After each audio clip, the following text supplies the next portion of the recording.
Samantala, hindi pa rin nahahanap ang dalawang batang taga-Tagig na isang linggo nang nawawala. Nakakadagdag naman sa bigat ng loob ng mga magulang ng mga bata ang mga taong sa halip na tumulong, nanloloko rin. Darito ang report ni Susan Enriquez.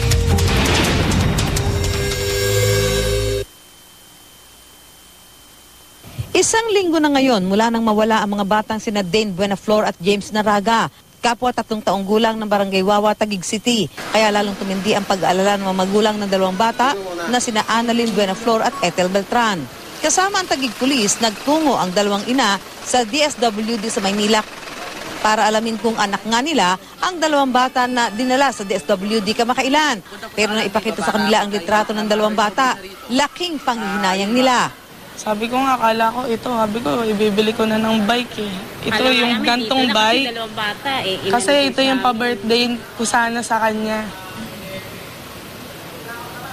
Maasa kami. Sana naman po, kung sino man makakita, isolin na lang nila.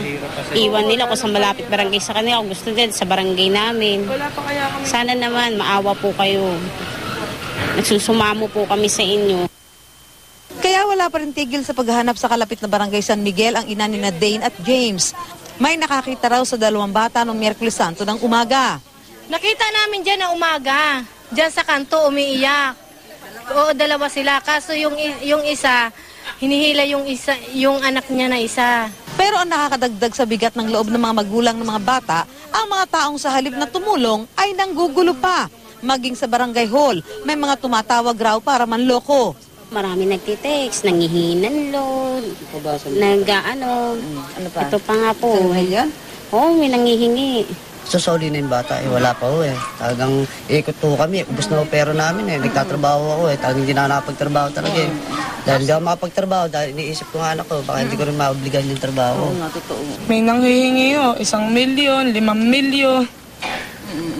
Tapos meron nagtetext, condolence.